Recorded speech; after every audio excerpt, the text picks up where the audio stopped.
আমাদের এখানে একটা আমরা বেড়া দিয়ে ঘিরেছিলাম। আমাদের এখান থেকে বেড়া ভেঙে ওদেরকে রাস্তা দিতে হবে।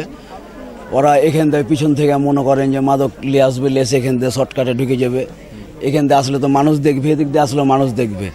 আর আমরা যখন এটার প্রতিবাদ করতে গেছি তখন ওরা মনে করেন যে কোথা থেকে, আমরা তো জীবনে ওগুলো সন্ত্রাসী চেহারা দেখিনি, ওদের অস্ত্র কী ওগুলো আমরা দেখিনি।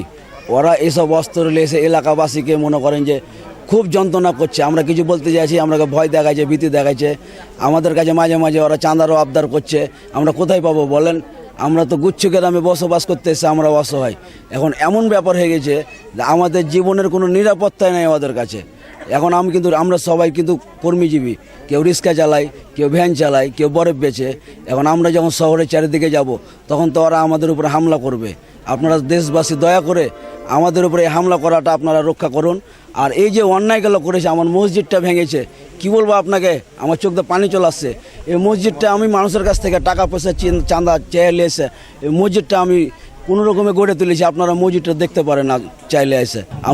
আমরা যখন থেকে বললাম যে না, আজ যদি আমরা বাধা না দিই আমাদের পরবর্তীতে আমাদের ছেলেপিলেরা ওর সাথে জড়িত হয়ে যাবে, আমাদের ভবিষ্যৎ নষ্ট হয়ে যাবে। যার ফলে আমরা এটার প্রতিবাদ করার জন্যই আমরা হলাম বড় অপরাধী। আমাদেরকে মনে কোথা থেকে মাস্তান নিয়ে আসছে, এল আসছে, সেল আসছে, পিস্তুল আসছে, মানে কঠিন হুমকি ধামকি। আমাদের উপরে একটা মিথ্যা মামলা করেছে আমাদের কয়েকটা ছেলের উপরে।